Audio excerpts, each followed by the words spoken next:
¿Cómo están los sectores de la economía de la Argentina en este tiempo? Segundo mes del gobierno de Mauricio Macri, termina febrero y hay un tema central, que es los precios y a partir de la inflación, toda la cuestión salarial, etcétera, etcétera.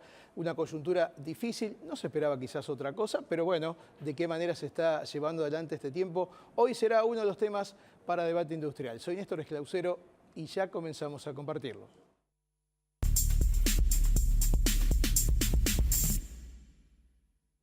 Daniel Funes de Rioja es un hombre de la Unión Industrial, del sector alimenticio, tiene que ver con la política gremial, un poco con el sector, un poco de todos lados, ¿no, Daniel? Gracias por venir. Y un poco con el sector internacional. Y el sector internacional también. Bueno, ¿qué pasa con el tema precio? Alimentos ahí siempre, cuando pasan estas cosas, están en el tapete, ¿no? Claro, pero son los malos de la película. Bueno, pero lo que vemos es la consecuencia y no la causa, digamos. Argentina viene de un proceso inflacionario crónico, que además evidencia desde 2011 fuertemente una contracción económica, caída de producción, deterioro de las economías regionales, indudable, no crecimiento del empleo. Todo eso pasó desde 2011 y con este marco inflacionario. Entonces, está claro que hacían falta y hacen falta una serie de medidas que generen un entorno macroeconómico estable. Amigable. Exacto. Y uno de los problemas centrales es la inflación. A ver, primero, al empresario, si hay algo que no le interesa, es la inestabilidad y la imprevisibilidad. No hablo del especulador, porque si ahora si hablamos del especulador, hablamos de los especuladores. Invita a otro porque no es mi campo, ¿ok? Lo que digo es, el empresario necesita ese marco económico estable. En la medida que no hay, y entonces se produce. ¿Por qué se produce el tema precios? Primero porque tenías precios reprimidos, 10 años de control de precios que terminaron con precios pisados, ¿no? Entonces había enmascarados problemas de costos. De hecho, habían volteado la competitividad de las economías regionales. Esto es un problema evidente. Las economías regionales en la Argentina se estaban agotando, lo veníamos diciendo desde 2013, claro. Iban a terminar. Y en donde los alimentos ocupan un sector importante. Importantísimo, además con entre el 40 y el 60% de esa producción exportable. Claro. Y lo digo desde una industria, la de alimentos y bebidas, que llegó a exportar más de 30.000 millones de dólares en el año 2011 e importando 1.000 millones. Digamos, esa balanza comercial, ¿quién se la da a la Argentina? Claro. Digo, estoy hablando de industria, no estoy hablando de sector primario. De soja, por ejemplo, claro, de trigo. Obviamente estoy hablando de aceite de soja. Sí, sí, pero digamos, no sí, el cereal bruto. Exacto. La segunda cuestión es cuando se produce un sinceramiento cambiario de ese tipo, obviamente el precio de los commodities sube. Claro. Ahora, si sube el precio de los commodities, que es tu materia prima con la que la transformás para hacer industria, es obvio que lo incide. Segundo, al día siguiente de las elecciones del 22 de noviembre, hubo ajuste de los combustibles. Sí. Además, a muchos que habían pedido autorizaciones de precios, se los autorizaron con efectos a fin de noviembre, el gobierno anterior. Entonces, todo esto fue volcándose al mercado. Lo concreto es que me parece que el punto central está en que además hay temas de cadena, de logística, bueno, sí, y de cadena de distribución y comercialización. ¿No? Está bien, pero cuanto más estable sea una economía, menos desvíos en ese plano se produce. Y por otro lado, ¿a quién le puede interesar más que a la industria de alimentación que haya consumo? Sí. Es decir, ojo, que nos preocupa que pueda haber retracción de consumo. Estamos monitoreando muy de cerca. ¿Y eso se nota ya? Es muy difícil verlo en el verano. Enero y febrero. Porque es muy inestable, digamos, de dónde y cómo. Por cuestiones de turismo, por cuestiones de paradas de planta, sí, vacaciones del personal, paradas técnicas, etc. Hay más stock, digamos, que se consume. Exacto. Entonces, y normalmente también está el tema de stock hecho para esta época. Para esta época. Entonces, me parece que recién ahora vamos a empezar a tener evidencias. Pero estamos preocupados y lo estamos monitoreando. Nosotros creíamos, y lo habíamos dicho desde la Unión Industrial, en la conferencia industrial, claramente trajimos al director general de la Organización Internacional del Trabajo a hablar de este tema, creíamos que la complejidad indudable de la situación requería de un diálogo social muy intenso. Y este diálogo social, a nuestro entender, debe darse entre gobierno, trabajadores y empresarios. Ahora, el diálogo es una cosa, el acuerdo es otra. Mucha gente está dispuesta a dialogar, pero no siempre dispuesta a acordar. Bueno, primero que nada, Ese es un problema nuestro, ¿no? hay que tener la cultura del diálogo para poder acordar. Bueno, ¿Ok? sí. Digo, ¿por qué? Porque un país que había quedado muy tensionado, con posiciones muy en las antípodas, tiene que asumir un programa de desarrollo económico con desarrollo social. Con desarrollo, no hay desarrollo económico sin desarrollo social. Además, la inclusión de la economía interna, digamos, el sector alimenticio es el que más se beneficia, si el poder adquisitivo es alto, más allá de las exportaciones, ¿no? Por supuesto. Entonces, esto, la experiencia que uno ve en el mundo, que me ha tocado liderando la Organización Internacional de Empleadores, ver en el G20 y no solo en la OIT, en Naciones Unidas, estas cuestiones, es que cuando se logran establecer acuerdos sólidos a nivel de la sociedad, esto además viabiliza mejor el resultado, que es las correcciones macroeconómicas que el gobierno, no cabe la menor duda, que ha encarado, que comparto filosóficamente, pero que obviamente tienen sus tiempos, hasta por el punto de vista de la racionalidad y de los efectos secundarios que pueden tener. Bueno, el gobierno anunció este camino, no lo ha emprendido todavía, yo creo que es un camino útil. Un camino útil, ¿por qué? Porque evidentemente cuando se producen estas correcciones cambiarias, este impacto en los precios, este impacto en tarifas, que también preocupa claro, a la industria, ya lo hemos tratado en la Unión Industrial, la cuestión de las tarifas, obviamente tenemos por delante, dentro de poco tiempo, las paritarias. Y estas paritarias industriales, evidentemente nosotros creemos que deberían desenvolverse en el marco de lo que es la inflación estimable o estimada. Que ese es otro tema. ¿Cuánto es? ¿El bueno, 20, el 25, el 30? El gobierno está diciendo entre el 20 y el 25. De cualquier manera, Néstor, vamos a ser sinceros. Yo tengo una larga experiencia en negociaciones laborales colectivas. Cuando se producen derrapes, se corrige. Digamos, no es que acá... En el primero no, en el segundo sí, a lo mejor en el primer intento... Claro, yo digo, yo no veo razones para no seguir firmando convenios colectivos por un año. Ahora, si en el medio del año las cosas son distintas, para uno u otro lado, nos ha pasado tener que plantear descuelgues de economías regionales. Tenemos convenios que son nacionales, que abarcan a todo, pequeña, grande, pyme regional, que es la tormenta perfecta, sí. Y hay que defender mucho esas empresas. 95% del empleo en el mundo es de pyme. Así que, atención, hay que defenderlas como empresa nacional y hay que defenderlas por la capacidad de generación de empleo, sobre todo de media y baja tecnología, porque obviamente tiene que haber de todo en el mercado laboral. Entonces, hay que buscar esas convergencias y creo que el camino no es la confrontación y el conflicto que agudiza los problemas preexistentes, sino un esquema de diálogo que lleve a soluciones de cooperación. Digamos, a ver, sabemos que tenemos problemas serios, la industria automotriz lo tiene, Brasil está en una situación muy complicada para todos los sectores, no solo para automotriz, automotriz, autopartista, la actividad petrolera con estos precios de petróleo evidentemente comprometida, y otros que dependemos del mercado interno y de un mercado internacional. Yo vengo del G20 hace pocos días y en una reunión con un muy alto funcionario, el viceprimer ministro chino, que dijo, China va a enfrentar un ajuste estructural. Ahora, ¿qué va a significar eso? No lo sé yo, ¿no es cierto? Lo que digo es un mercado importante para nosotros, no solamente importante en alimentos primarios, sino industrializados, no queremos que nos primaricen, sino que queremos exportar con valor agregado. Entonces, eso lo podemos también hablar. van a salir al mundo seguramente con productos muy baratos que van a ofrecer en distintas también, áreas. No sé si alimentos, ¿no? En bueno, este caso, por eso, sus excedentes. Sectores, claro. Sus excedentes. Entonces, nosotros tenemos que tener, primero, al interior del país, está claro que todos queremos un modelo de desarrollo, que ese modelo de desarrollo lo que se discutiera en los tiempos, si se iba rápido, se iba más lento, el gobierno ha decidido una estrategia, los actores sociales creo que tenemos la responsabilidad de participar. Ojalá haya los espacios para ver cuáles son, incluso algunas medidas que pueden ser directas. Una paritaria es una medida directa, otras que son compensatorias. El impuesto a las ganancias, las asignaciones familiares,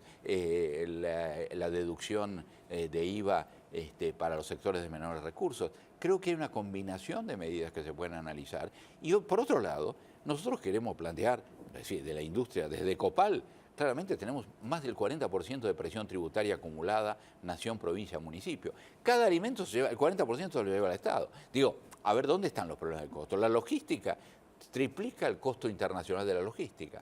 Digo, también conviene que analicemos eso. Queremos productos baratos, queremos buenos precios, los queremos todos. Ahora, trabajemos sobre los costos integralmente. Daniel Funes Rioja, gracias por venir como siempre. No, ha sido un gusto. Hacemos una pausa, la primera, ya volvemos.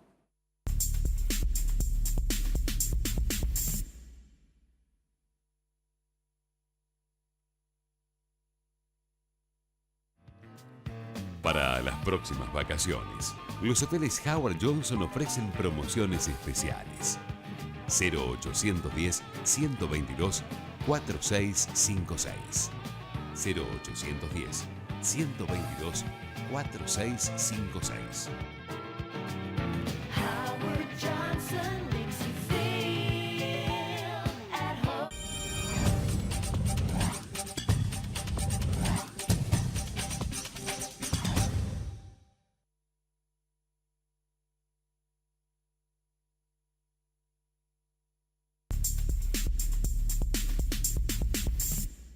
Diego Videla es empresario del sector PYME, un referente de la industria en el país. Diego, como siempre, gracias por estar. Bien. Bueno, recién hablamos con Funes Rioja el tema PYME en general. El 90, dijo, el 85% del empleo del mundo es PYME. Mirá qué dato, yo no tenía ese porcentaje. Acá en Argentina se calcula que el 70. El 70, mirá. Sí, bueno, las pymes son las que más siempre generaron empleo. Italia, Estados Unidos, son países que crecieron en que el empleo que sea... ¿Hasta qué cantidad de gente o cuál es la condición para ser PYME o dejar de ser pequeña y mediana empresa?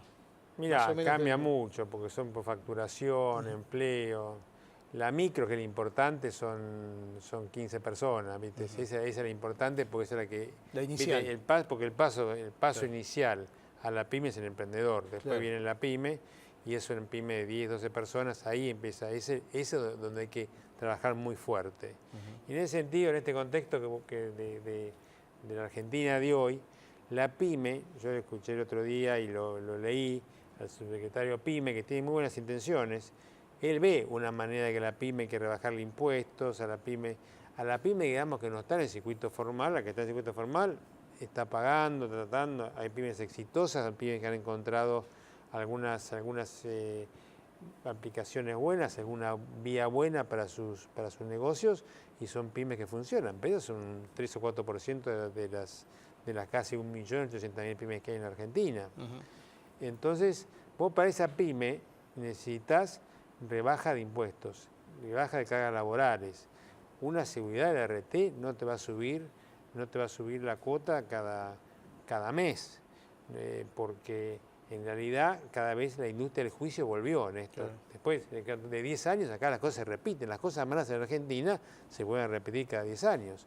Hoy la industria del juicio en Argentina volvió a ser importante y no está manejada por el obrero, está manejada por las mafias de los abogados y por las mafias de los médicos. Entonces vos tenés que sancionarlo severamente porque hoy tenés un accidente intín, es decir, vos vas de tu casa al trabajo y te rompes la pierna, está perfecto.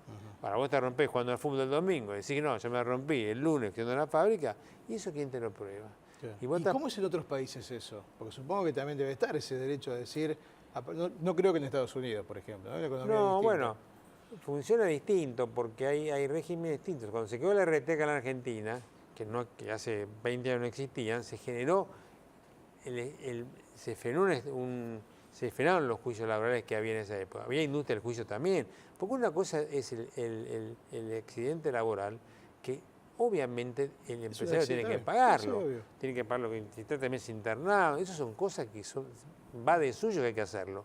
Otra cosa es la industria del juicio, que no hace con el personal obrero, sino que la fabrican. A propósito, sí, porque sí. los abogados ganan Incluso mucho a veces algún obrero ni sabe que está iniciando un juicio cuando... Ni sabe, y a lo mejor lo veo con el 5%, y los abogados y los médicos que prueban eso cobran el 95%. Ahora vos sos abogado también, ¿no? Te van a esperar en la puerta. Sí, todavía. Los caranchos. Pero yo creo que la pyme necesita todos estos elementos que vamos señalando para que pueda pasar sin temor al circuito, la micro, estamos hablando de la micro, Sí, sí. al circuito formal de la economía. Pues esa micro se supone que va a crecer y va a ser pequeña y después mediana. Entonces, en cada etapa de crecimiento, la pyme puede incorporar 10, 15 personas porque te requieren. Hay pymes que te van a requerir menos, hay pymes que te van a requerir más, las manufactureras más, la de servicios menos, pero de todas maneras las pymes te requieren generación de empleo.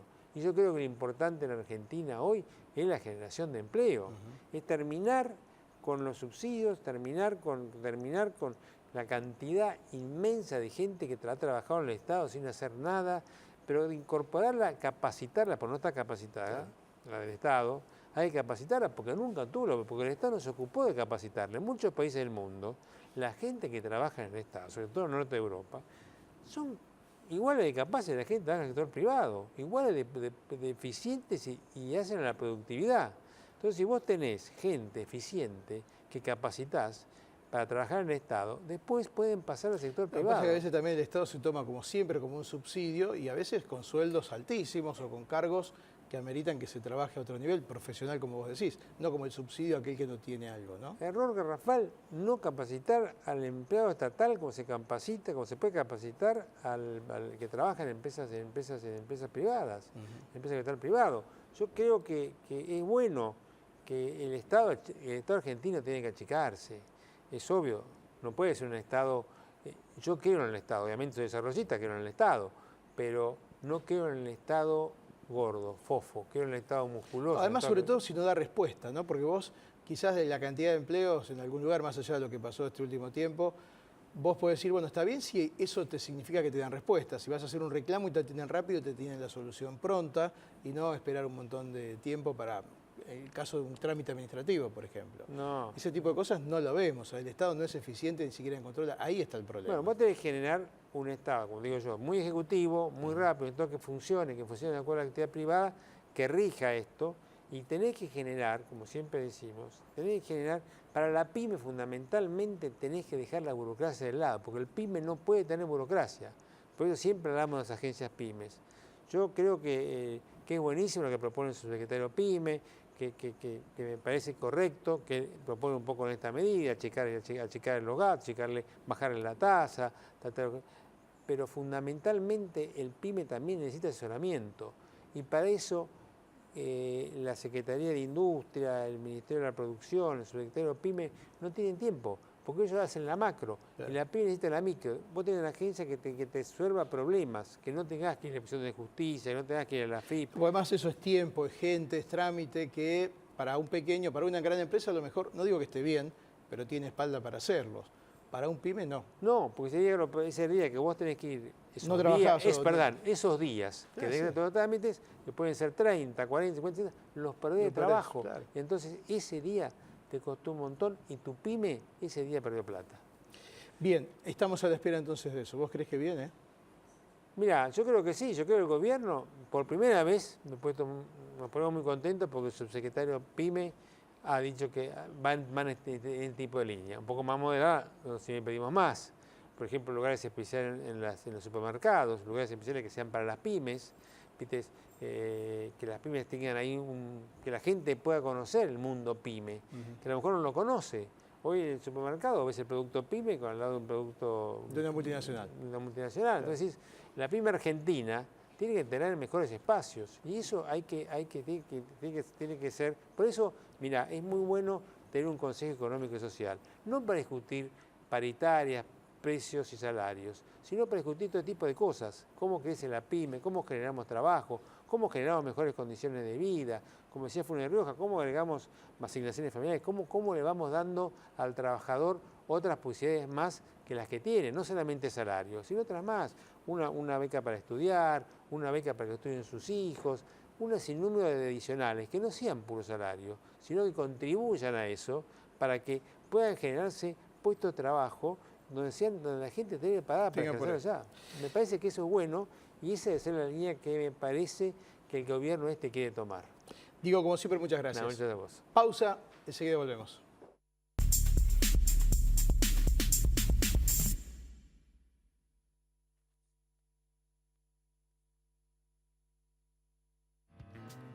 Para las próximas vacaciones, los hoteles Howard Johnson ofrecen promociones especiales. 0810-122-4656. 0810-122-4656. Howard Johnson makes you feel at home.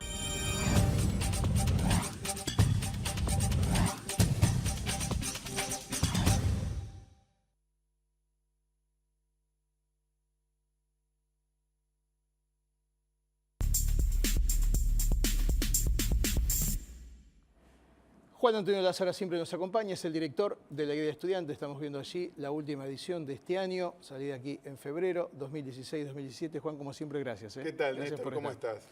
Bien, hablando un poco de la educación, que es fundamental para cualquier, incluso desde el punto de vista productivo, hablar de esto, y la formación de los profesionales que necesitamos para la vida productiva del país y, no solo, y también para el desarrollo humano, obviamente, de cualquier sociedad. Y hay cada vez más universidades, públicas y privadas, y siempre la discusión es si hay calidad detrás de ellas, ¿no? Porque la cantidad es importante. Bueno, esto es un fenómeno mundial. Hay un filósofo que se llamó René Guénon, que él hablaba del reino de la cantidad. En estas culturas de masas en que todos vivimos, es el reino de la cantidad. Tenemos más de todo, más autos, más gente, más universidades, pero no siempre más calidad. Porque inaugurar un edificio universitario es fácil, ¿no? Construir una estructura de hormigón armado y cubrirla con, a veces ni siquiera con mampostería. ¿Sí? Es un vidrio acrílico. Claro, y ponerle un nombre bonito y demás. Pero después hay que llenarla con aparatos, con profesores destacados, ¿no? No se pueden crear carreras así porque sí, porque necesitas del profesor especialista, ¿no? Y eso es lo que muchas veces cuesta. Sin embargo, seguimos creciendo en cantidad de universidades. Ahora, eso de por sí, como preconcepto, ¿es malo o es bueno crecer en la cantidad? Obviamente que es bueno tener cada vez más universidades, pero es como cuando se inauguraban hospitales que adentro no tenían nada. Lo que necesitamos es que haya profesores de calidad, que haya contenido, que haya carreras necesarias por nuestro país, que no haya politización partidaria, no que hay una universidad que es de un partido político. Claro. ¿Qué pasa si yo estoy dentro de una universidad que tiene el nombre de la universidad, que se llame como un político peronista y yo soy marxista? ¿Qué clase de libertad académica puede haber? Por ejemplo, ¿no? Entonces, tenemos cada vez más universidades, hay 126 universidades y cada vez más alumnos, y lo que tenemos que buscar es cuáles son los mejores lugares para elegir. ¿Y cómo son, digamos, qué tienen a favor y en contra estas universidades? Digo, las privadas, las públicas, ¿no? Y más aún pensando quizás en las nuevas. No, muy bien, porque es la pregunta del millón. Mucha gente nos hace esa pregunta. ¿Universidad pública o privada? ¿Dónde mando a mi hijo? ¿Dónde me anoto? ¿En una universidad? ¿Cuáles son mejores, las públicas o las privadas? Siempre Claro. me preguntan. Yo siempre digo que hay pros y contras en los dos sistemas, ¿no? Las públicas tienen como ventaja la trayectoria, tienen mucha investigación, ¿no? Que le falta muchas veces a las privadas. Tienen presupuesto en investigación, porque hay privadas que te dan 3, 4 mil pesos para hacer una investigación. ¿Qué haces con eso? Claro. Entonces no sirve de nada. Entonces, las públicas tienen investigación y prestigio. Las desventajas ya lo hemos dicho, la politización, el desorden, la burocracia. A mí un título de posgrado me tardó 3, 4 años para que me lo den. Es decir, hay una gran burocracia. Hay política partidaria. Yo digo que está muy bien la política, ¿no? Lo que está mal es que siendo... Te paralice eso. Claro. Y las privadas lo que tienen de bueno es el orden, la eficiencia, la infraestructura, muchas veces, que son edificios muy lindos. Y la contra es lo que para mí es dramático y que una periodista que se llamaba Gorbato, que ya falleció lamentablemente, le hablaba de la Universidad Shopping, ¿no? Viviana, la Universidad Shopping. Tenemos edificios muy bonitos, escalera mecánica, alfombras, y hay que ver qué tenemos adentro. Y los padres se eclipsan, se entusiasman cuando Con ven eso. esa infraestructura linda, ¿no? Pero lo que necesitamos es contenido. Más que edificio contenido. Juan, Claro. como siempre, muchas gracias. Gracias, Néstor. Un fuerte abrazo. Pausa, ya volvemos, la última.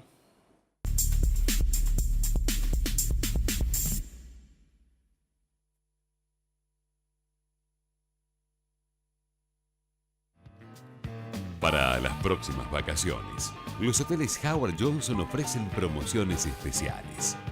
0810-122-4656. 0810-122-4656. Howard Johnson makes you feel at home.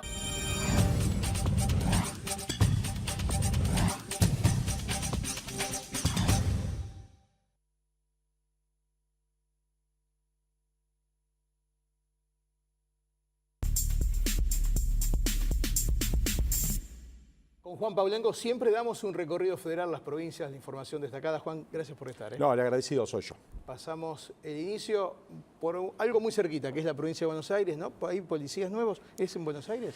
No, cerca de Buenos Aires, más precisamente en la provincia de Entre Ríos. Entre Ríos, del otro o sea, lado, un poco del otro las lado del río. escuelas de policías están en todo el país. En este caso te quiero contar una buena noticia justamente de Entre Ríos. Su ministro de Seguridad, Mauro Uribarri, puso en funcionamiento 191 nuevos policías provenientes de las escuelas de Villaguay y Rosario del Tala. Es una buena noticia para la gente de Mesopotamia para reforzar justamente algo tan difícil. Hay un tema importante que es la cuestión de los ñoques, los empleados que parecen que no eran tal y demás. Y en Atucha esto también pasó. Exactamente.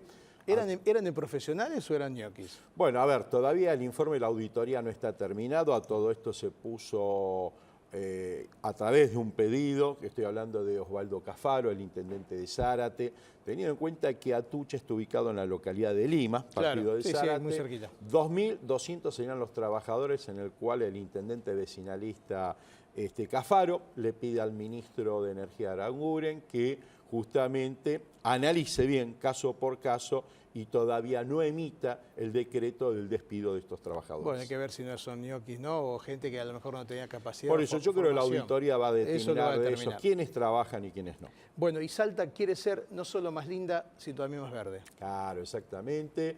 Buen recurso utilizado por Gustavo Sáenz, el intendente de Salta Capital.